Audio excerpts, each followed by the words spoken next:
Hello friends, my name is Vinay Sharma. I am an SBA in LIC of India. आज हम बात करने वाले हैं कुछ प्लान्स की डिटेल्स की, उन प्लान्स के बारे में कंप्लीट इन्फॉर्मेशन, क्या किस तरह के प्लान्स हैं, किस तरह की जो चेंजेस आए हैं, वो सारी चीज़ें हम विस्तार से बात करेंगे। तो अभी हम जिस प्लान के हम बारे में बात करना चाहते हैं वो है न्यू जीवन आनंद प्लान। ये टेबल नंबर 815। थोड़ा सा मैं कहूँ आपको बताना चाहूँगा कि कभी भी LIC में कोई भी प्लान है तो उस प्लान को उसके नंबर से हमेशा याद रखा जाता है। पहले हमारे पास 149 टेबल था तो जीवन आनंद बोलते थे उसको। अभी LIC's new Jeevan Anand plan table number 815। तो अभी हम यहाँ देखेंगे कि जो मेन पॉइंट्स हैं कि किस तरह से ये प्लान बेचा जा सकता है, क्या क्या इसके फीचर्स हैं, उन सारी बातों पे हम एक बार चर्चा करेंगे। जिन बातों पे हम चर्चा करेंगे उनमें से एक है बेसिक इन्फॉर्मेशन। उस प्लान के बारे में इन्फॉर्मेशन सबसे महत्वपूर्ण पॉइंट है, बेसिक इन्फॉर्मेशन। नंबर 2, किस तरह के चेंजेस आए हैं। नंबर 3, किस तरह के लोगों को वो प्लान बेचा जा सकता है। तो मार्केट सूटेबिलिटी बोलेंगे इसको, कि किस तरह के लोगों को हम ये प्लान बेच सकते हैं। और बहुत से पॉइंट ऐसे हैं जो हम धीरे धीरे काउंट करेंगे। तो चलिए बेसिक इन्फॉर्मेशन अगर हम बात करना चाहते हैं जीवनानंद की तो वो हम देखते हैं।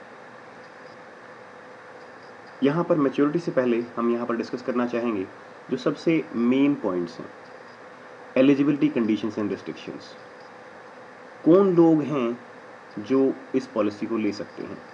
यहाँ पर आप देखेंगे कि यहाँ पर न्यू जीवन आनंद प्लान लिखा हुआ है और यहाँ पर सिर्फ Jeevan Anand table number 149 plan number 815। हमारे लिए ये मेन क्राइटेरिया है। अगर हम बात करते हैं, आप देखिए एज एंट्री मतलब कौन व्यक्ति इस पॉलिसी को ले सकता है, उसकी उम्र क्या होनी चाहिए। तो 18 साल से लेकर 50 साल जिनकी एज है वो लोग इस प्लान को ले सकते हैं। यहाँ पर मैं एक बात कहना चाहूँगा, 18 साल कंप्लीट हो चुके हों, नियरेस्ट बर्थडे नहीं, और 50 ईयर्स नियरेस्ट बर्थडे, जिसका भी आस पास वाला जो बर्थडे है उसमें उसकी उम्र अगर 50 साल होती है तो इस प्लान को ले सकते हैं। मैक्सिमम टर्म जो है, जो मैक्सिमम मैच्योरिटी एज, किस एज पे कौन सी मैक्सिमम एज होगी जिस पर वो पॉलिसी मैच्योर हो सकती है, 75 ईयर्स। मतलब अगर किसी व्यक्ति ने 50 साल के व्यक्ति ने पॉलिसी ली है तो 75 ईयर्स की एज तक वो पॉलिसी मैच्योर हो जाएगी, इसके बाद वो नहीं जाएगी। आगे देखते हैं पॉलिसी टर्म है 15 से 35। मिनिमम टर्म किसी पॉलिसी में जीवन आनंद में टेबल नंबर 815 में जो है वो 15 साल हैं और मैक्सिमम टर्म 35 ईयर्स है। मोड, प्रीमियम मोड, किस तरह से आप प्रीमियम पे कर सकते हैं, yearly, half yearly, quarterly, monthly. Monthly में डायरेक्ट मंथली नहीं, सैलरी सेविंग स्कीम और ECS। और 1 लाख से ऊपर की पॉलिसी होंगी, मिनिमम जो इंश्योरेंस है वो 1 लाख होगा। इसके बाद 1,05,000 की पॉलिसी हो सकती है इन मल्टीपल ऑफ 5,000, 10,000 की, 15,000 की, 25,000 की, इन मल्टीपल। और ऊपर की कोई लिमिट नहीं है कि मिनिमम कितनी होगी। अभी थोड़ा सा इसको याद करने की अगर बात करते हैं तो देखते हैं हम कैसे इन एंट्रीज को हम याद कर सकते हैं। जब हम एंट्री की बात करते हैं तो एक चीज़ हमें याद रखनी पड़ेगी, 18 साल से लेकर 50 साल के लोग इसको ले सकते हैं। ये तो है एंट्री। साथ ही साथ हम टर्म की बात करते हैं। टर्म मिनिमम 15 साल है और 15 से लेकर 35 साल के लोग इस पॉलिसी को ले सकते हैं। टर्म 15 एंड 35 मतलब ये है कि अगर मिनिमम की बात करें तो मिनिमम मैच्योरिटी, क्योंकि 18 साल की एंट्री एज है और 15 साल तो कम से कम लेनी है, तो ये कोई हमारे लिए मेन पॉइंट नहीं है। हम बात करते हैं अगर एक व्यक्ति है जिसकी एज 50 है, भले ही टर्म 35 है अगर हम उसको 35 देना चाहें पॉसिबल है? बिल्कुल नहीं पॉसिबल है, क्योंकि मैच्योरिटी की जो एज है वो 75 है, मतलब 50 से 75, ओनली 25 ईयर्स। तो जो व्यक्ति 50 ईयर्स की एज का है, इसका मतलब है उसकी जो मैक्सिमम एज एंट्री है, मैक्सिमम जो टर्म है वो 25 ईयर्स होगी, इससे ज़्यादा नहीं होगी। तो एज एंट्री याद रखना बहुत ज़रूरी है, क्योंकि जब कस्टमर के सामने बैठे होते हैं, पता चला कि उसकी एज 52 है और हम उसे जीवन आनंद समझा रहे हैं, तो कहीं ना कहीं हमारा टाइम वेस्ट होता है और एक बैड इंप्रेशन जाता है। तो बेसिक जो फीचर्स हैं वो पता होने चाहिए कि एज एंट्री क्या है, टर्म क्या है, मैच्योरिटी किस एज पे आएगी, इसके साथ साथ मैच्योरिटी किस एज पे आएगी, तथा मिनिमम 1 लाख का इंश्योरेंस है और उसके ऊपर इन multiple of 5000।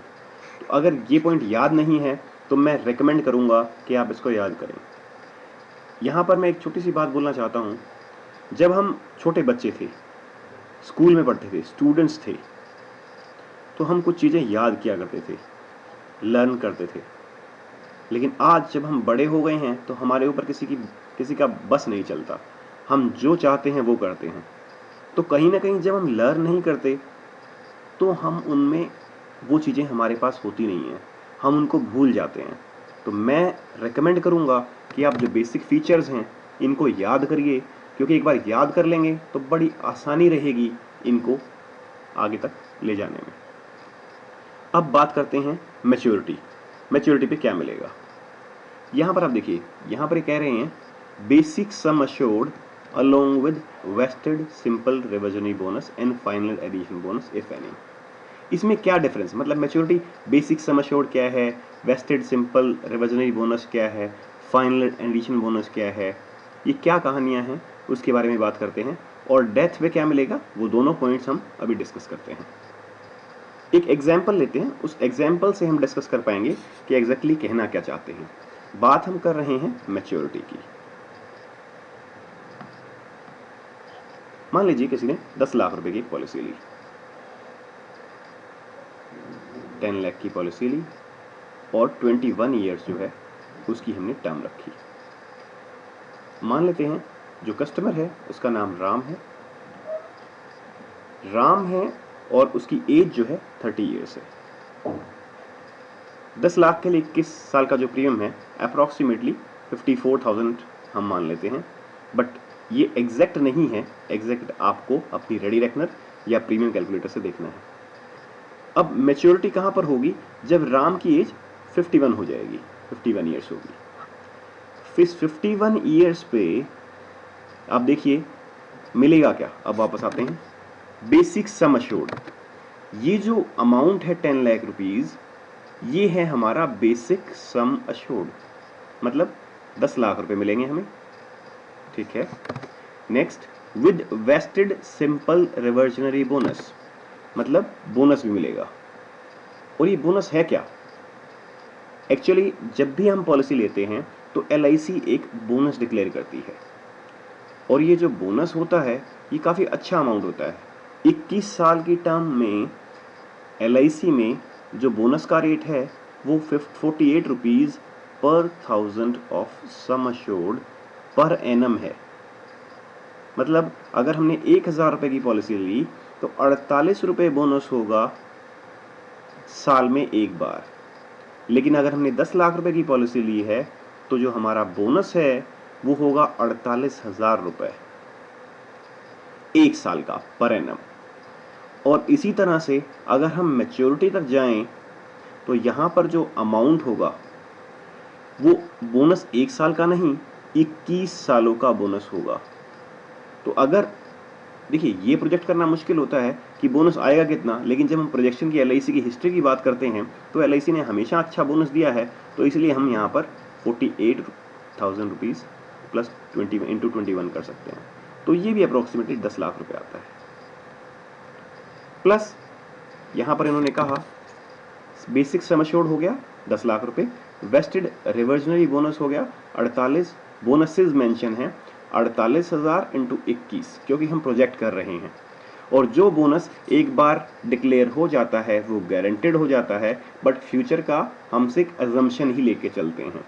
And final additional bonus if any, यहाँ पर देखिए इफ एनी लिखा होता है, लेकिन अगर हम फाइनल एडिशनल की बात करते भी हैं, सपोज फाइनल एडिशनल बोनस की बात कर रहा हूँ, ये LIC के परफॉर्मेंस के ऊपर डिपेंड करता है।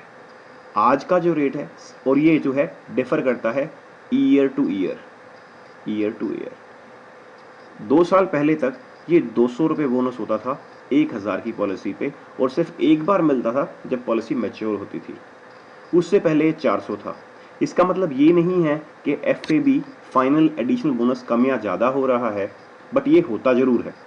और इसका सबसे अच्छा एग्जाम्पल हो सकता है कि आप रेडी रेकनर देखें या LIC की साइट पे जाएं, www.licindia.in पे जाके वहाँ पर भी बोनस रेट्स मिल सकते हैं आपको। वहाँ से देखें पिछले 2 साल पहले फाइनल एडिशन बोनस क्या होता था वो देखें, तो अप्रॉक्सीमेटली कुल मिला के जो मैच्योरिटी होती है जीवन आनंद पे या एंडोमेंट प्लान में 10 लाख के लिए 21 साल की टर्म पे, वो मैच्योरिटी लगभग 23 से 24 लाख रुपए होती है।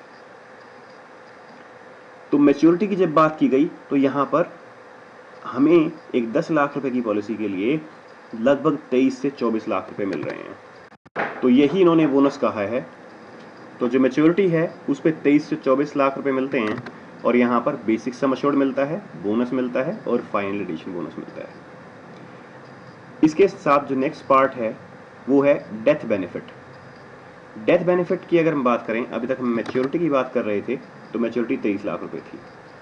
डेथ कहां पर हो सकती है, डिटेल में इसको पढ़ते हैं।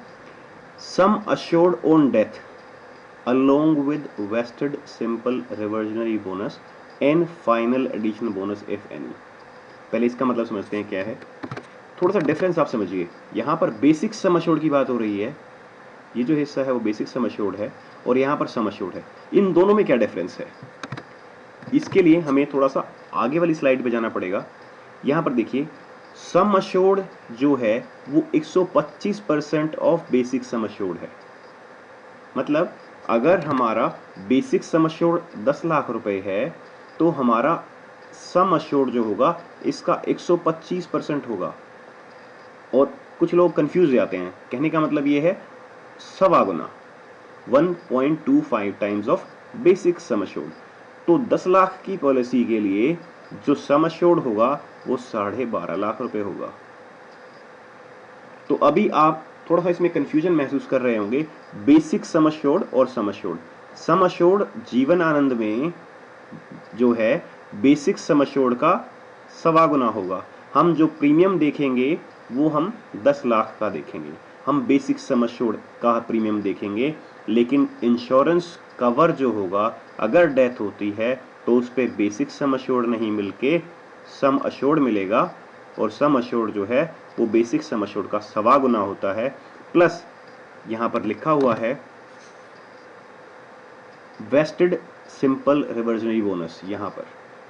तो इसका मतलब ये है जितने सालों के बाद डेथ हुई, मान लीजिए 5 साल के बाद डेथ हुई है, तो 5 सालों का जो बोनस होगा वो भी उसमें ऐड किया जाएगा बोनस।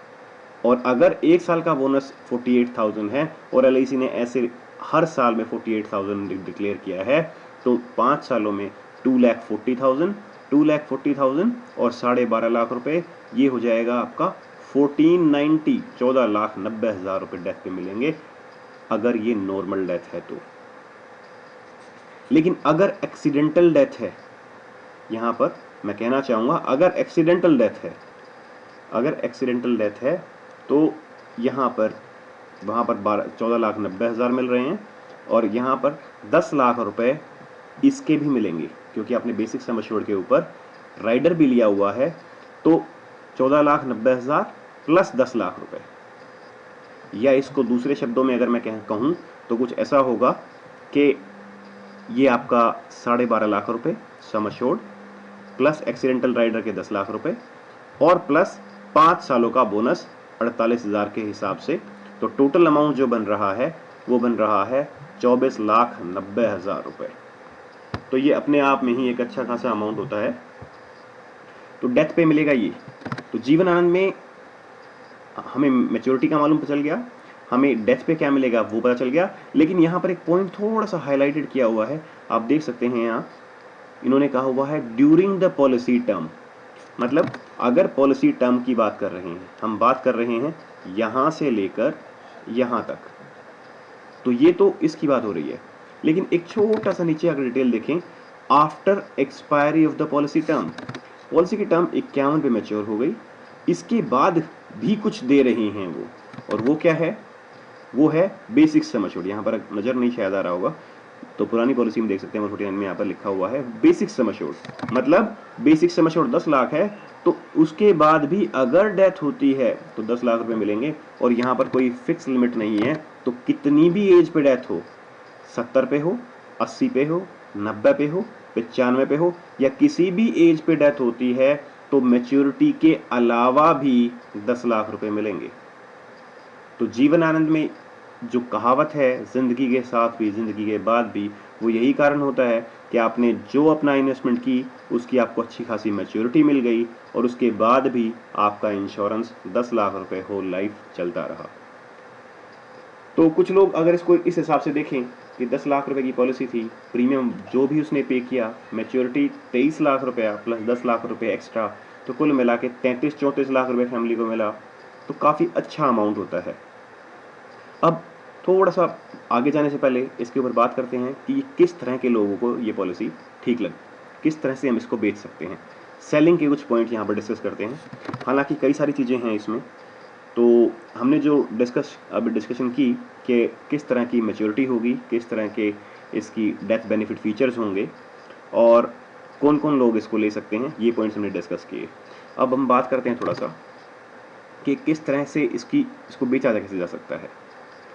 पॉइंट अगर पहले की बात करें, जब भी कभी हम जीवन आनंद, अब टेबल नंबर 815 की हम बात करेंगे, न्यू जीवन आनंद की, इसको बेचने के लिए जाते हैं, तो व्यक्ति कहता है कि कोई भी जो हमारा प्रोस्पेक्ट होता है, क्लाइंट होता है, उसको हम समझा सकते हैं कि सर आज आपकी जो भी एज है, एग्जाम्पल लेते हैं 40 की उसकी एज है, अगर 40 की एज पे वो 10 लाख रुपए, 20 लाख रुपए, 50 लाख रुपए का जो भी इंश्योरेंस लेता है, तो एक सर्टेन टाइम के बाद उसकी मैच्योरिटी होगी। तो जो मैच्योरिटी होगी उसके बाद उसको मैच्योरिटी मिल जाएगी, लेकिन उसके बाद भी उसका इंश्योरेंस हमेशा चलता रहेगा होल लाइफ। वेयर एज इस पॉलिसी के मुकाबले कोई दूसरी पॉलिसी, सिंपल एंडोमेंट उसने ली होती, तो क्या होता, मान लीजिए उसने 20 साल की पॉलिसी ली होती और 60 पे उसकी मैच्योरिटी हो जाती यहां पर, तो अगर वो दोबारा चाहता कि उसका इंश्योरेंस हो, तो नंबर 1 कि प्रीमियम के रेट्स कितने ज्यादा होते, प्रीमियम रेट्स जो होंगे वो इतने ज्यादा होंगे कि वो अफोर्ड नहीं कर पाएगा। दूसरा पॉइंट है उसकी हेल्थ, आज हम इजीली ये कवर दे सकते हैं कि प्रीमियम भी कम है और एक पॉलिसी ली और लाइफ निकल गई। दूसरे में हेल्थ की अगर बात करते हैं, 60 पे अगर वो दोबारा पॉलिसी लेना चाहेगा भी, तो शायद उसकी हेल्थ वैसी ना हो कि वो पॉलिसी ले भी सके। तीसरा पॉइंट होता है कि आजकल जैसे आपने एक मूवी देखी है बागबान, बागबान में अमिताभ बच्चन के 4 बच्चे होते हैं। इन 4 बच्चों में से कोई भी उसको रखना नहीं चाहता, क्यों? क्योंकि उन चारों बच्चों को समझ में आ जाती है कि अमिताभ बच्चन की ना कोई पेंशन है, ना कोई एसेट्स उसके पास हैं, तो वो उसको कभी एक रखता है, कभी दूसरा रखता है, तो कुल मिला के ओल्ड एज में उसको बड़ी सारी परेशानियां होती हैं। लेकिन हाँ, अगर जीवनानंद जैसी पॉलिसी ली हुई है, तो एटलीस्ट बच्चे भी आपको अपने पास रख लेते हैं, क्योंकि जिस दिन जाओगे 10 लाख रुपए दे के जाओगे, सम अश्योर्ड दे के जाओगे। अगर 1 करोड़ की पॉलिसी है तो 1 करोड़ रुपया दोबारा दे के जाओगे, तो अपने आप में एक एसेट हो आप, लायबिलिटी नहीं होंगे। तो फैमिली में अगर किसी कारणवश ऐसी सिचुएशन आ भी जाती है, मैं ये नहीं कहता कि बच्चे निकम्मे होंगे, मैं ये कहता हूं वहां पर कि बच्चे निकम्मे नहीं होंगे, लेकिन महंगाई इस कदर होगी कि पहले वो अपने बच्चों को देखेंगे, बाद में माता पिता की तरफ उनका ध्यान जाएगा। तो अगर वहां पर भी सम एश्योर्ड अच्छा खासा है, 50 लाख 1 करोड़ की पॉलिसी है, तो उन्हें बिल्कुल भी हिचक नहीं होगी, वो आपको हाथों पे रखेंगे। तो एक एसेट के रूप में रहेंगे आप, बच्चों के लिए भी लायबिलिटी के रूप में नहीं रहेंगे। और सबसे बड़ा पॉइंट है, ये उन लोगों के लिए पॉलिसी बहुत अच्छी है जो अपनी बीवियों को बड़ा प्यार करते हैं। ये बात बिल्कुल मानने वाली है कि जब तक आप हैं लाइफ में उनको कभी कोई परेशानी नहीं होगी। और एक छोटा सा जो फैक्टर इंडिया में देखा जाता है वो ये कि हस्बैंड जो है वो वाइफ से थोड़ा सा एज में बड़ा होता है। अगर वो बड़ा है तो वो पहले जाएगा, अगर पहले जाता है ठीक है, जब तक आप हो मिसेस को कोई परेशानी नहीं होगी, लेकिन अगर आप नहीं हो तो किसके सहारे रहेगी वो। लेकिन अगर ओल्ड एज में सम अश्योर्ड 10 लाख 12 लाख 1 करोड़ 2 करोड़ 10 करोड़ की जितने की भी आपने पॉलिसी ली है और वो नॉमिनी है उसको मिल जाता है, तो कम से कम उसका बुढ़ापा जो है वो बड़ी अच्छी तरह से निकल सकता है। तो वाइफ के अगर जो लोग प्यार करते हैं या चाहते हैं या उसकी कदर करते हैं कि वो अपने परिवार को छोड़ के आई है, वो हमारे पास रह रही है, सब कुछ त्याग के अगर हमारे पास रहती है, तो शायद जीवन आनंद उनके लिए भी एक अच्छी पॉलिसी बनती है। एक और पॉइंट भी है इसमें जो बहुत अच्छा लगेगा कुछ लोगों को, वो होता है वेल्थ क्रिएशन का कंसेप्ट। ये सारे पॉइंट्स जो हैं वो कस्टमर के सामने रखिए और इनको याद करिए, क्योंकि अगर याद नहीं करोगे तो बोल नहीं पाओगे तो समझा नहीं पाओगे और पॉलिसी नहीं बिकेगी। वेल्थ क्रिएशन आमतौर पर होता क्या है, जब कोई व्यक्ति की डेथ होती है तो उसके परिवार वाले उसके एसेट्स को डिवाइड कर लेते हैं 4 हिस्सों में। जितने भी बंदे होते हैं, जितने भी वारिस होते हैं, वो उसको डिवाइड कर लेते हैं, उतने हिस्से कर देते हैं। लेकिन अगर आपको लगता है कि वेल्थ क्रिएट करनी है, जब तक आप हैं आप पैसा कमाएंगे, अच्छा खासा पैसा एक्युमुलेट होगा, और जब कभी डेथ होगी तो सिचुएशन ये नहीं आएगी कि उसके वारिस जो हैं उस एसेट को, मान लीजिए अगर 2 बच्चे भी हैं तो वो उसको डिवाइड करने की बजाय, अगर आपने 1 या 2 करोड़ की जीवनांद ली हुई है तो उस टाइम भी आपको आपकी एसेट्स डिवाइड नहीं होंगी, बल्कि आपके डेथ पे मल्टीप्लाई होंगी। एक के पास तो आपके एसेट्स आ जाएंगे और दूसरे के पास वो क्लेम से आएगा जो पैसा होगा वो आ जाएगा। तो ये कहीं ना कहीं मल्टीप्लिकेशन होगी वेल्थ की, डिवाइड नहीं होगा। तो ये सारे पॉइंट्स अगर आप कस्टमर को बताएंगे तो जीवन आनंद बड़े आराम से बिकेगी। तो ये सेलिंग टेक्निक्स थी जो आपको शायद कहीं से भी नहीं मिलेंगी। मैं यहाँ पर इतना नहीं कहूँगा कि आपने सुन लिया और आप इसको जस्ट सुन के और भूल गए। मैं चाहूँगा आप इस वीडियो को देखें, इन पॉइंट्स को याद करें और कम से कम कुछ क्लाइंट्स पर अप्लाई करें ताकि आपकी मास्टरी इनके ऊपर हो और आप इसका सही फ़ायदा उठा सकें। नेक्स्ट स्लाइड की तरफ चलते हैं। नेक्स्ट स्लाइड में यहाँ पर एक बड़ा रिबेट का पॉइंट आता है। रिबेट, ये बहुत कम एजेंट्स होते हैं जिनको मालूम है रिबेट क्या है। प्लान नंबर 815 में रिबेट दिया हुआ है, पहले भी रिबेट होता था, नए जीवनानंद में हायर सम एश्योर्ड रिबेट भी कुछ है, फिर यहाँ पर ये रिबेट भी है। इसके ऊपर चर्चा करते हैं, ये रिबेट क्या है, कैसे ये हमें फ़ायदा पहुँचा सकती है। यहाँ पर रिबेट की बात की गई है। रिबेट को डिस्कस करने से पहले जो चेंजिंग सिनेरियो है, जो सिनेरियो भी बदला है नए साल में 1 जनवरी में के बाद 2014 के बाद जो सिनेरियो बदला है सर्विस टैक्स का, ये रिबेट हमें उस चीज़ में हेल्प कर सकती है। हालांकि रिबेट शुरू से ही थी, लेकिन आप अपने आप से पूछिए क्या आपको रिबेट के बारे में इंफॉर्मेशन थी? मैंने 50-60 एजेंटों से पूछा, उनको रिबेट के बारे में आइडिया था ही नहीं। हालांकि ये पुराने जीवन आनंद में भी थी और पुराने प्लान्स में भी थी, लेकिन अब जब सिनेरियो बदला है तो हमें इनके ऊपर चर्चा करने की ज़रूरत है, क्योंकि फर्स्ट ईयर में 3.09% सर्विस टैक्स है फर्स्ट ईयर के ऊपर, और जो सब्सीक्वेंट ईयर्स होंगे उन पे जो सर्विस टैक्स है वो 1.545% का सर्विस टैक्स है। मतलब कि अगर आपका 10,000 रुपये का प्रीमियम है तो अब आपको 10,000 रुपये का प्रीमियम ना देकर इसमें 3.09 एक्स्ट्रा देना पड़ेगा। मतलब 10,309 रुपये पहले साल में देने पड़ेंगे और अगले साल में 10,154 रुपये देने पड़ेंगे। हालांकि प्रीमियम में बहुत ज़्यादा डिफरेंस नहीं है, लेकिन जब कस्टमर की बात देखें तो कहीं ना कहीं वो इस बात को हमेशा उठाता है कि पहले से तो महंगी हो ही गई, आपने पहले बताया होता। कुछ लोगों ने पहले बता दिया था, जैसे अभी दिसंबर में अच्छा काम हुआ कि पॉलिसियाँ अच्छी तरह से प्रचार हुआ, मार्केटिंग अच्छी हुई, तो लोगों को अभी आइडिया है कि हाँ सर्विस टैक्स लगेगा। तो कहीं ना कहीं उनके मन में मलाल रहता है, काश उन्होंने पहले ले ली होती। इसके लिए मैं कहना चाहूँगा अब हमारा मोड रिबेट का कंसेप्ट काम आता है।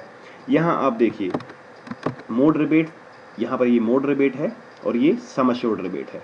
मोड रिबेट की जब बात करते हैं ईयरली, हाफ ईयरली, क्वार्टरली, क्या है ये? LIC को कोई भी प्रीमियम मिलता है, ईयरली पे मिलता है, हाफ ईयरली में मिलता है, क्वार्टरली में मिलता है और मंथली में मिलता है। प्रीमियम का जो अमाउंट है वो फिक्स रहता है, चाहे ईयरली हो, हाफ ईयरली में होंगे 2 किस्तें देनी पड़ेंगी, क्वार्टरली में होंगे 4 किस्तें देनी पड़ेंगी, मंथली में देना पड़ेगा 12 किस्तें। कुल मिला के LIC की एडमिनिस्ट्रेशन कॉस्ट जो है वो बढ़ जाती है, तो LIC हमेशा चाहती है कि लोग ईयरली प्रीमियम दें। इसके लिए LIC उनको एक उसका प्रमोशन करने के लिए, उनको प्रोत्साहित करने के लिए LIC ने यहाँ पर 2% का डिस्काउंट दिया हुआ है प्रीमियम के ऊपर। यहाँ पर 1% है हाफ ईयरली में और क्वार्टरली में निल है। कुछ लोग कहते हैं कि 3.09 सर्विस टैक्स आने से आपका प्रीमियम 10,309 हो गया, लेकिन अगर कस्टमर को आप बताएंगे सर चिंता करने की ज़रूरत नहीं है, आप अगर ईयरली प्रीमियम देंगे तो 2% का डिस्काउंट मिल जाएगा आपको, और आपको 10,000 पे 200 रुपये का डिस्काउंट मिला तो एक्चुअल में आपको पेमेंट 10,109 की करनी पड़ेगी फर्स्ट ईयर में। और नेक्स्ट ईयर की बात करें तो 1.545% ही तो है, जबकि 2% का डिस्काउंट LIC देती है, तो कहीं ना कहीं अगले साल से आपको 500 रुपये का फायदा ही हो रहा है, 50 रुपये का फायदा ही होगा। तो over a period of 2-3 years आप देखेंगे कि आपको फायदा होता है। हाफ ईयरली में भी आप कह सकते हैं चलिए कोई बात नहीं, ईयरली नहीं है तो कोई बात नहीं, डिस्का जो सर्विस टैक्स है वो ठीक है, लेकिन अगर हाफ ईयरली भी आप पेमेंट करते हैं तो आपको यहाँ पर भी 1% का डिस्काउंट तो मिलता ही मिलता है, और क्वार्टरली करेंगे तो सर्विस टैक्स डेफिनेटली इम्पैक्ट डालेगा। एक दूसरा पॉइंट इसमें थोड़ी सी जगह में ही मैं एक्सप्लेन करना चाहूँगा। वो दूसरा पॉइंट है जो यहाँ पर लिखा हुआ है नीचे, आप देखिए जितनी बड़ी पॉलिसी लोगे उतनी सस्ती पड़ेगी।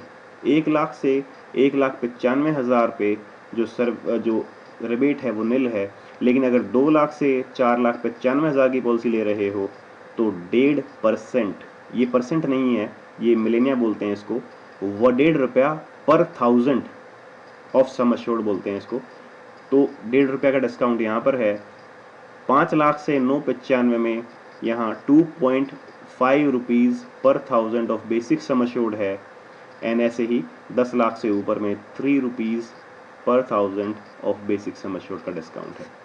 इसका मतलब ये है कि कोई बात नहीं, अगर कोई व्यक्ति ऐसा है जो मोड के लिए कहता है कि चलो मोड नहीं हो सकता, तो उसको समझाइए कि सर बड़ी से बड़ी पॉलिसी लीजिए आप, क्योंकि अगर 1 लाख रुपए की पॉलिसी लोगे तो सर्विस टैक्स जरूर चुभेगा आपको। लेकिन यहाँ पर देखिए 10 लाख से अबाव 3% का डिस्काउंट है। अगर वो व्यक्ति 10 लाख रुपए की पॉलिसी लेता है या ऊपर पॉलिसी लेता है तो 3% तो रिबेट LIC ही दे रही है, और सर्विस टैक्स तो जस्ट 3.09 है। कोई भी मोड ले ले वो, हाफ ईयरली, ईयरली, क्वार्टरली, अगर 10 लाख से ऊपर की पॉलिसी है 3% जो डिस्काउंट है, वहां पर आपका जो सर्विस टैक्स है वो नील हो जाता है। तो ये पार्ट अगर आप बताएंगे, और हाफ ईयरली पेमेंट करके 10 लाख रुपए की पॉलिसी लेता है तो डिस्काउंट 5% है, सर्विस टैक्स कहीं पर ठहरता ही नहीं है। ये ज़रूरत है आपको बताने की कि सर चेंजेस तो आए हैं लेकिन कहीं ना कहीं आपके फेवर में हैं, और सर्विस टैक्स तो नाम मात्र का है। LIC ने जो नए सिस्टम बनाए हैं उनमें ईयरली मोड पे अगर आप पेमेंट करेंगे तो सर्विस टैक्स कम हो जाएगा। 5 लाख की बजाय 10 लाख की पॉलिसी लेंगे तो आपको सर्विस टैक्स नहीं चुभेगा। तो ये चीज़ बताने की है, अगर आप बताओगे तो डेफिनेटली कस्टमर सर्विस टैक्स को बिल्कुल ध्यान नहीं देगा। बात करते हैं एक और दूसरा फीचर जो जीवन आनंद में है, लोन। लोन की इंपॉर्टेंस कहाँ आती है? आपकी अपने पॉलिसी दी, 15 साल की पॉलिसी गई, 20 साल की पॉलिसी जो है वो लंबे टेन्योर तक जाती है। कई बार कस्टमर को परेशानी होती है कि वो फाइनेंशियली कई प्रॉब्लम हो जाती है, तो उस केस में लोन एक ऐसी सिचुएशन है जो उसकी हेल्प कर सकता है। मान लीजिए 5 साल उसने पेमेंट करी, 5 साल के बाद LIC ने भी बोनस डाला और सिचुएशन ऐसी हो जाती है कि छठा प्रीमियम कस्टमर नहीं भर पा रहा है, तो आप कह सकते हैं कि सर इंश्योरेंस जो है वो आपका चालू रखने के लिए कम से कम आपने इतनी बड़ी पॉलिसी ली है, अपनी फैमिली को सोच समझ के जो पॉलिसी ली है उसके बेनिफिट के लिए जो पॉलिसी ली है। मैं समझ रहा हूँ कि आपके पास फाइनेंशियल क्रंच से आप गुजर रहे हैं, आपके पास पैसा नहीं है, तो कम से कम आप लोन लेकर इस पॉलिसी को चालू रखें। और मान लीजिए वहाँ पर लोन 50,000 रुपये की इंस्टॉलमेंट है और लोन 1.5 लाख रुपए का मिल रहा है, तो मात्र 50,000 का ही लोन लेकर आप पॉलिसी की इंस्टॉलमेंट पे कर सकते हैं। पॉलिसी चालू रही, आपकी इंस्टॉलमेंट चली गई, लेकिन सिर्फ कितना एक्स्ट्रा ऊपर जाएगा, लोन का जो रेट ऑफ इंटरेस्ट है वो जस्ट 9.5% है साल का। LIC में ऐसा नहीं है होम लोन की तरह कि अगले दिन से EMI चालू हो जाएंगी। आपको सिर्फ उस लोन को वापस पे करना है। जैसे ही आपके पास पैसे आ जाएं, आपका फाइनेंशियल क्रंच दूर हो, आप ये पेमेंट कर दीजिए लोन की, और साथ साथ उसका इंटरेस्ट भी आपको पे करना पड़ेगा। पॉलिसी चालू रहेगी तो हर साल बोनस भी मिलेगा, आपका इंश्योरेंस अमाउंट भी बढ़ेगा और आपकी फैमिली भी सेफ रहेगी। मैं यहाँ पर कहना चाहता हूँ कि लोन को हाईलाइट ऐसे ना करें कि वो लेके घर बना ले और कोई बड़ी बिल्डिंग बना ले। लोन सिर्फ इस हिसाब से बताइए कि जो पर्पस था पॉलिसी के पीछे कि फैमिली को सेफ रखना है, सुरक्षित रखना है, कोई ऐसी मिसहैपनिंग हो जाए तो उनके ऊपर कोई आपत्ति ना आए, तो सिर्फ इस यहाँ तक की इन्फॉर्मेशन दीजिए कि वो लोन आपकी अगली कुछ किस्तों को भरने के लिए काफ़ी होगा, उतना ही लोन लें। ये ना कहें कि सर कोई बात नहीं, इमरजेंसी होती है, आप लोन ले लीजिएगा, घर बना लीजिएगा, क्योंकि अगर ये पैसा कहीं खर्च हो जाता है तो शायद वो कभी रिपे नहीं कर पाएगा उस लोन को, और बर्डन जो है बढ़ता जाएगा। अभी लोन का जो फीचर है उसको ज़रूर हाईलाइट करें। एक पॉइंट जो अभी वहाँ यहाँ पर हम डाल देते हैं वो है टैक्स का। LIC में अंडर सेक्शन 80C के तहत जो भी LIC में प्रीमियम आएगा वो पूरा का पूरा टैक्स फ्री होगा as per under section 80C। और जो मैच्योरिटी आएगी 20 साल के बाद, 15 साल के बाद, 35 साल के बाद, 30 साल के बाद, वो अमाउंट भी टैक्स फ्री होगा अंडर सेक्शन 1010D। 1010D के तहत वो जो मैच्योरिटी होगी वो भी टैक्स फ्री होगी। तो LIC का यहाँ पर भी जो टैक्स वाला पार्ट है वो कंसिडर जरूर करिएगा। मैं बार बार कई चीज़ों को यहाँ हाईलाइट कर रहा हूँ। मेरा पर्पस है कि आप ये पॉइंट कस्टमर को गिनवाइए, पहले खुद याद करिए और एक लिस्ट बनाइए कि 15 या 20 ऐसे पॉइंट हों जिनके ऊपर लगातार आप 10-15 मिनट हर पॉइंट के ऊपर चर्चा कर सकें, ताकि जब कस्टमर के पास जाएं तो उसे ऐसा ना लगे कि ये छोटा प्लान है। उसको महसूस होना चाहिए कि जीवन आनंद नहीं लिया तो कहीं ना कहीं बहुत कुछ उसने मिस कर दिया। तो आप ऐसे पॉइंट्स को याद करिए। टैक्सेशन वाला पॉइंट बताइए, लोन वाला पॉइंट बताइए। अब लोन देखते हैं क्या डिफरेंस है। जिनको पुरानी पॉलिसी का पता है वो यहाँ पर स्लाइड से देख सकते हैं कि लोन जो है वो 3 साल के बाद मिलता है।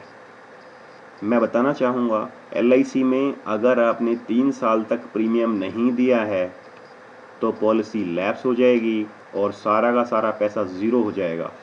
तो कभी भी कस्टमर को ये बात हमेशा बताइए कि सर एटलीस्ट 3 साल तो आपको देना पड़ेगा, क्योंकि 3 साल से पहले अगर पॉलिसी बंद कर दी तो सारा का सारा पैसा ज़ीरो हो जाएगा। पहले यहाँ पर होता था लोन गारंटेड। पुरानी पॉलिसी में देखिए कितना बड़ा चेंज है, ये कस्टमर को बताने की ज़रूरत है। कस्टमर सोचता है सर्विस टैक्स। सर्विस टैक्स हम बड़े आराम से कह सकते हैं कुछ भी नहीं है, लेकिन जो फीचर्स अगर और बताते हैं, कस्टमर को ये वाले फीचर भी बताएंगे तो शायद वो खुश होकर इस पॉलिसी को लेगा। यहाँ पर एक पॉइंट लिखा हुआ है, loan guaranteed shall be 90% of the surrender value in case in force policy, 85% of the surrender value of paid up policy. इसका मैं थोड़ा आपको डिटेल में बताना चाहूँगा ये है क्या। इन फोर्स पॉलिसी की बात करें तो इन फोर्स पॉलिसी यहाँ पर लिखा हुआ है वो पॉलिसियाँ जो चालू हैं, जो कंटिन्यूसली चल रही हैं।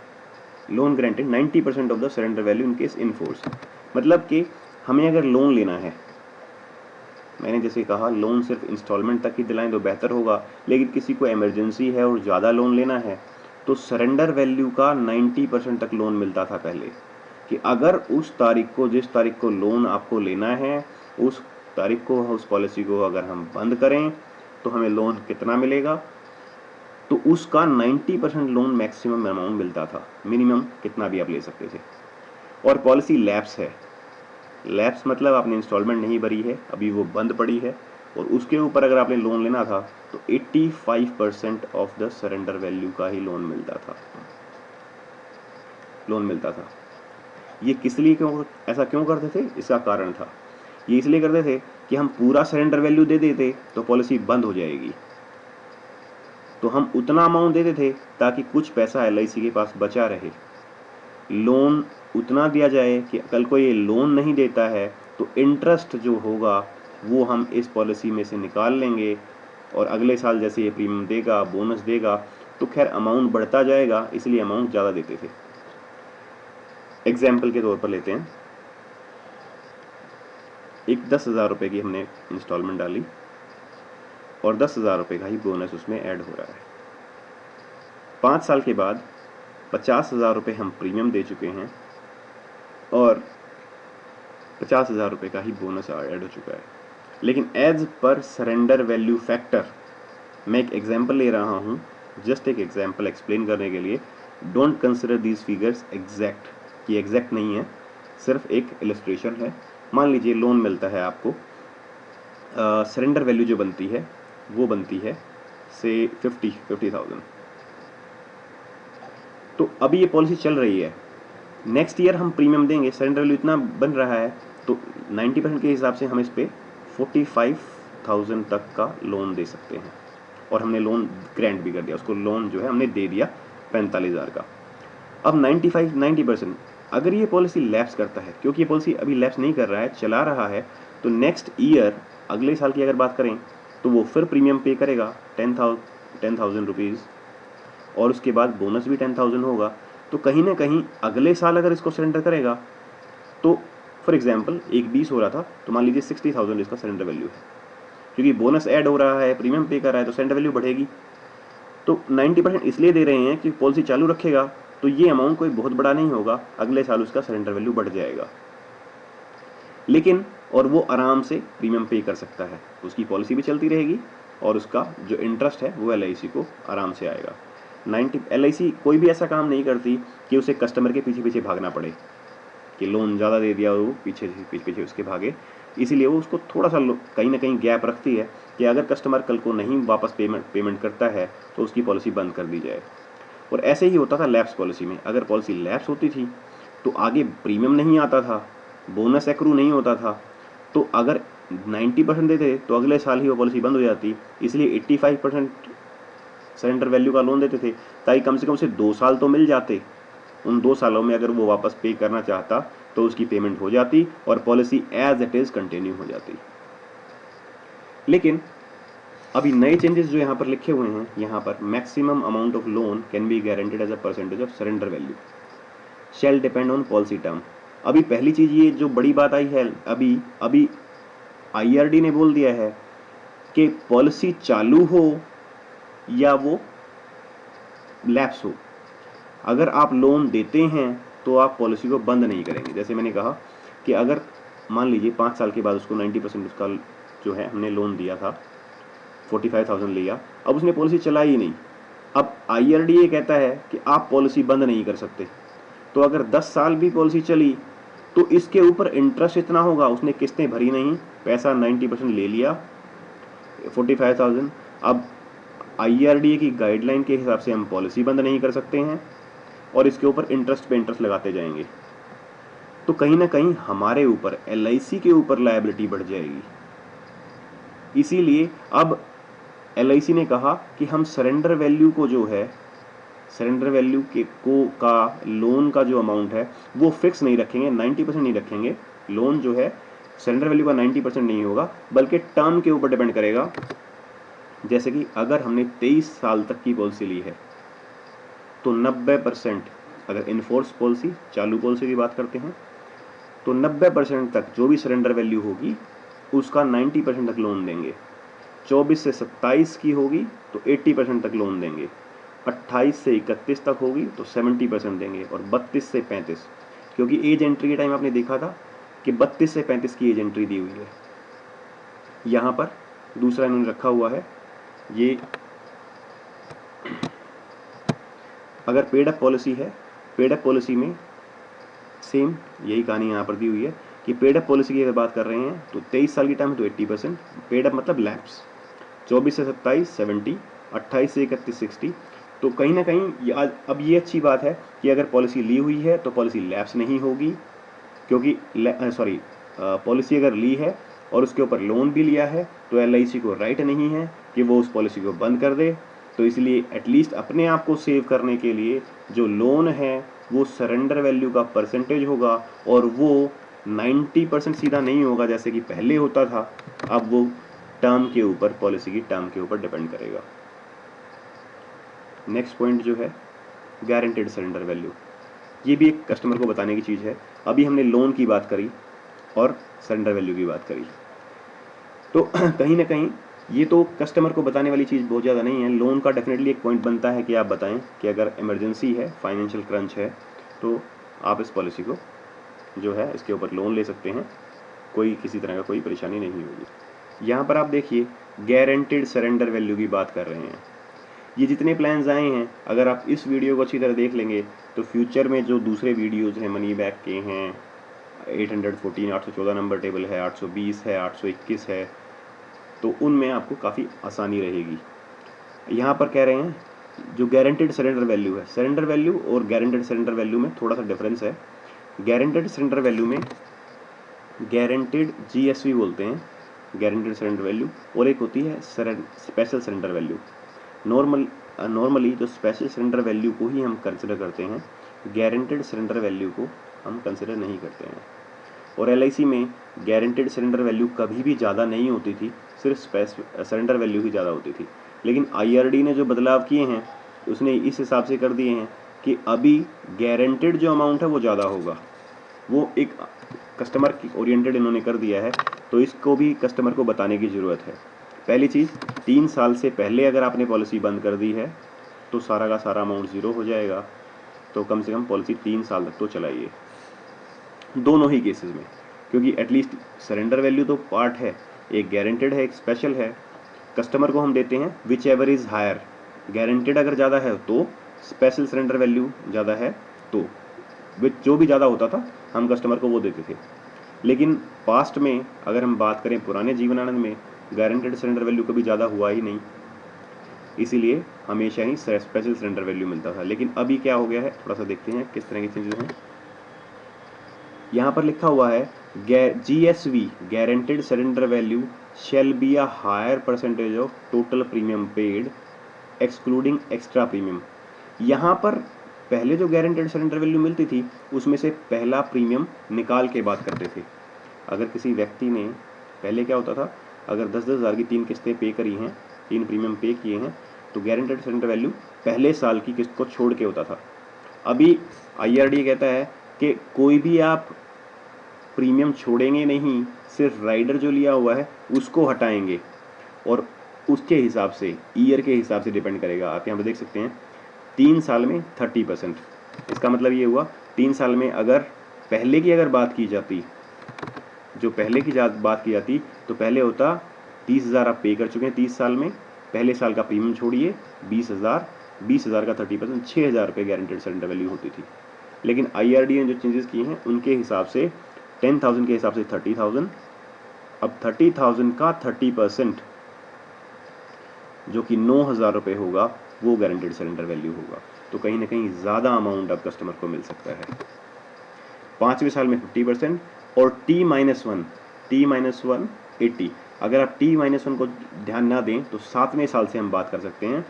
7वें साल से गारंटेड सरेंडर वैल्यू जो होगी वो जितनी भी आपने किस्तें भरी हैं उसका 80% राइडर वगैरह का जो प्रीमियम है उसको हटा के वो मिलेगा। मतलब ये कि अगर हम बात करते हैं 70,000 प्रीमियम अगर उसने पे किया तो उसका 80% मतलब 56,000 रुपीज़ जो प्रीमियम है वो उसको वापस कर दिया जाएगा, प्लस जो उसमें बोनस वगैरह होगा वो अमाउंट एक्स्ट्रा रहेगा। तो कस्टमर ओरिएंटेड पॉलिसी हुई हैं। पहले गारंटेड सरेंडर वैल्यू या स्पेशल सरेंडर वैल्यू होने से फ़ायदा ये हुआ है कि हम उनको लोन जो है वो ज़्यादा दे सकते हैं, लिक्विडिटी कस्टमर के पास ज़्यादा हुई है। मैं नहीं कहता कि कस्टमर को ये बताइए कि आप पॉलिसी किस तरह से आप बंद कर सकते हैं, लेकिन ये ज़रूर बताइए कि कभी इमरजेंसी हो तो उसका पैसा उसके काम आ सके, उसके लिए एक बर्डन ना बने। तो ये वाला जो पार्ट है अगर आप देखेंगे तो सरेंडर वैल्यू बढ़ी है, कम नहीं हुई है। ठीक है, तो ये एक छोटा सा फैक्टर है। ये नीचे वाला जो पार्ट है ये आपके लिए नहीं है। सिर्फ आप ये समझिए कि पॉलिसी में अब सरेंडर वैल्यू पहले से ज़्यादा होगी, और स्पेशल सरेंडर वैल्यू को भी हम डिटेल में नहीं डिस्कस करेंगे। लास्ट स्लाइड जो आती है वो यहाँ पर है कि अ पॉलिसी में B revived with in period of 2 years. मतलब ये है, अभी थोड़ा सा मैं इसको भी बताना चाहूँगा। एक छोटी सी बात मैंने कही कि अगर हमने 3 साल तक 3 ईयर्स तक प्रीमियम नहीं पे किया और पॉलिसी को छोड़ दिया तो सारा अमाउंट ज़ीरो हो जाएगा। अभी ये जो स्लाइड है आप यहाँ देखिए कि पहले होता क्या था। मान लीजिए एक एग्जाम्पल से एक्सप्लेन करता हूँ मैं आपको। अभी 2 एग्जाम्पल हैं। जैसे एक व्यक्ति है जिसने 2 साल तक इंस्टॉलमेंट पे करी, और एक है जिसने कि 4 ईयर्स तक इंस्टॉलमेंट पे करी। पहले होता था कि 5 साल बाद भी जब से आपने पहली किस्त नहीं भरी है उसके 5 साल के बाद भी पॉलिसी को चालू करा सकते थे, लेकिन अब ऐसा नहीं है। अब IRDA कहता है कि अगर जब भी पॉलिसी की पहली किस्त आपने नहीं भरी है उसके 2 साल के अंदर आपको पॉलिसी चलानी पड़ेगी। चेंजेस आप समझने की कोशिश करिए कि पहले अगर किसी की पॉलिसी लैप्स हो जाती थी तो 5 सालों के पहली किस्त जब से नहीं भरी है उसके 5 सालों के अंदर भी वो पॉलिसी चालू करा सकता था, लेकिन अभी नई प्लान में चेंज यही है कि अब सिर्फ 2 साल मिलेंगे। उन 2 सालों के अंदर ही आपको पॉलिसी चालू करानी पड़ेगी, अदरवाइज वो पॉलिसी नहीं चलेगी। इसका क्या मतलब है? इसका मतलब ये है कि अगर मान लीजिए 2 साल हमने किस्त भरी और 3 साल के बाद हमें याद आता है कि हाँ हमारी कोई पॉलिसी थी, तो 2001 जनवरी 2014 के बाद अगर इस चीज़ को देखेंगे तो आप कुछ नहीं कर पाएंगे, क्योंकि विद इन 2 ईयर्स वो पॉलिसी चलानी थी। 3 साल पहले ही हो चुके हैं, 2 साल से ज़्यादा हो चुके हैं, तो आपको कुछ नहीं मिलेगा। मैच्योरिटी ज़ीरो रहेगी, सरेंडर वैल्यू ज़ीरो रहेगी, आपको पैसा भूलना पड़ेगा। लेकिन किसी ने अगर 4 साल तक पॉलिसी भरी थी और 2 साल के बाद 2 साल से थोड़ा सा भी ऊपर समय हुआ है और आपको याद आता है कि आपकी पॉलिसी है, तो हाँ यहाँ पर भी आप चला नहीं पाएंगे, लेकिन यहाँ पर आपको गारंटेड सरेंडर वैल्यू मिलेगी और आपको लेनी ही पड़ेगी। एटलीस्ट कुछ पैसा आपको मिलेगा। तो कस्टमर को ये बताने की ज़रूरत है कि सर पॉलिसी लैप्स ना करें, क्योंकि अगर लैप्स हो गई और 2 साल तक नहीं चलाई गई या किस्त नहीं भरी गई या रिवाइव नहीं कराई गई तो आपकी सारी पेमेंट जो है आप पॉलिसी को चला नहीं पाएंगे, या तो आपको सरेंडर वैल्यू लेनी पड़ेगी या आपकी पॉलिसी का पैसा ज़ीरो हो जाएगा। दोनों ही केसेस में कस्टमर का नुकसान है। तो और ये बात आप कस्टमर को ज़रूर बताइए कि 2 साल ही हैं, 2 साल के अंदर आपको पॉलिसी जो है उसका प्रीमियम जो है पे करना पड़ेगा, उसको रिवाइव कराना पड़ेगा। सर्विस टैक्स के ऊपर हम बात कर चुके हैं। एक्सीडेंटल राइडर हर कस्टमर को दीजिए, ताकि खुदा ना खास्ता अगर कभी डेथ एक्सीडेंट से होती है तो उसका रियल फ़ायदा उसको मिल सके। जैसे कि हमने डिस्कस किया था कि 12.5 लाख रुपए प्लस 10 लाख रुपए एक्सीडेंटल के मिल रहे थे, तो वो राइडर एक्सीडेंटल का ज़रूर दीजिए। और इसकी लिमिट है आज तक की ली हुई जितनी भी पॉलिसियाँ होंगी, चाहे किसी ने 14 नंबर ली थी, किसी ने 149 नंबर ली थी, अब 814 नंबर है, अब 815 नंबर है, और ऐसी दूसरी पॉलिसियाँ ले रहे हैं, तो टोटल एक्सीडेंटल राइडर का जो अमाउंट है वो सारा मिला के 50 लाख से ऊपर ना हो। ऊपर हो जाता है तो कस्टमर का पेमेंट जाएगा बेकार, लेकिन उसको मैक्सिमम क्लेम 50 लाख से ऊपर का नहीं मिलेगा। अगेन कुछ लोग दोबारा पूछेंगे, इंश्योरेंस का सारा पैसा मिलेगा, चाहे वो 2 करोड़ 5 करोड़ 100 करोड़ की पॉलिसी है। एक्सीडेंटल राइडर की मैक्सिमम लिमिट 50 लाख है। 50 लाख से ऊपर भी किसी ने ली हुई है तो मैक्सिमम एक्सीडेंटल का पैसा 50 लाख रुपए, एक्सीडेंटल डेथ के 50 लाख रुपए प्लस जो नॉर्मल इंश्योरेंस है वो दोनों मिलेंगे। सिर्फ ये मत सोचिएगा कि एक्सीडेंटल ही मिलेगा, उसके ऊपर इंश्योरेंस का पैसा नहीं मिलेगा। तो ये एक राइडर है। दूसरा back dating, grace period, paid up value, assignment. किसी को कितने भी अगर आप नॉमिनेशन बदलिए किसी भी पॉलिसी को आप असाइन कर सकते हैं। Grace period half yearly, yearly, quarterly mode पे 1 महीने का टाइम मिलता है प्रीमियम भरने के लिए। मंथली मोड पे आपको 15 डेज का टाइम मिलता है। बैक डेटिंग, किसी भी फाइनेंशियल ईयर में आप पॉलिसी को बैक डेट करा सकते हैं, बैक डेट करा सकते हैं। बैक डेटिंग का फ़ायदा क्या होता है? अगर मान लीजिए आज की हम बात करते हैं 15 जनवरी को अगर हम बात करते हैं 2014, एक व्यक्ति की एज जो है 31 हो रही है और वही 5 जुलाई 13 को वो 30 साल का हो रहा है और कोई पॉलिसी ले रहा है। उसमें डिफरेंस आता है कि 30 की उम्र पे उसका प्रीमियम 25,300 रुपये बन रहा है और जनवरी में अगर वो उस पॉलिसी को लेता है तो उसका जो प्रीमियम है वो 25,800 बन रहा है। तो 500 रुपये का डिफरेंस अगर कहीं आ रहा है और उसको ये 500 रुपये अगले 20, 21 या 25 या 30 साल पे करने हैं तो अमाउंट काफ़ी अच्छा बनता है। इसलिए उसको रिकमेंड करिए कि वो पॉलिसी बैकडेट कराए। बैकडेट किसी भी फाइनेंशियल ईयर में हो सकती है। 1 अप्रैल से लेकर 31 मार्च तक के टाइम को फाइनेंशियल ईयर कहते हैं। तो जब भी कोई भी डेट को आप खड़े हैं, लास्ट अप्रैल से पीछे नहीं जा सकते। अगर आज चाहे फरवरी है, दिसंबर है, तो अप्रैल तक उस पॉलिसी को बैकडेट कर सकते हैं। इसका मतलब ये नहीं है कि गए हुए प्लानों को आप ले पाएंगे। इसका मतलब ये है कि अगर आज 815 जीवन आनंद करते हैं तो उसको हम पिछली डेट से शुरू कर सकते हैं। उससे प्रीमियम कस्टमर का कम होगा, लेकिन यहाँ पर मैं कहना चाहूँगा क्योंकि पीछे से बैकडेट कर रहे हैं तो बैकडेटिंग इंटरेस्ट लगता है और वो होता है साल का 9.5%। तो इसके ऊपर आपको इंटरेस्ट तो देना पड़ेगा, लेकिन इंटरेस्ट एक बार देना पड़ेगा तो बहुत ज़्यादा नहीं होगा, लेकिन बार बार पे करेंगे तो 10-12 हज़ार रुपये एक्स्ट्रा प्रीमियम ज़रूर पे करना पड़ेगा। तो इसलिए अगर बैक डेटिंग पॉसिबल है तो ज़रूर कराइए।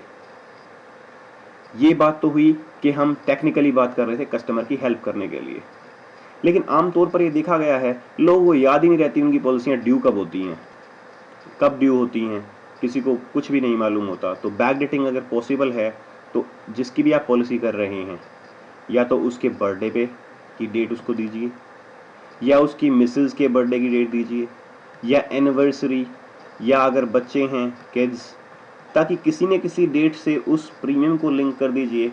जब वो उस बर्थडे को सेलिब्रेट करे या एनिवर्सरी को सेलिब्रेट करे या उस फंक्शन को सेलिब्रेट करे तो कम से कम उसको ये याद तो आ जाए कि हाँ, हमारी जो पॉलिसी है वो हमारी ड्यू है और वो उस दिन के याद से उसको पेमेंट कर दे।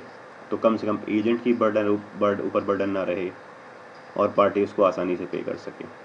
तो आई होप इसमें कोई डाउट वगैरह रह गए हैं तो आप हमें संपर्क कर सकते हैं info@lichelpline.com or you can call me at this number. Thank you. Have a good day.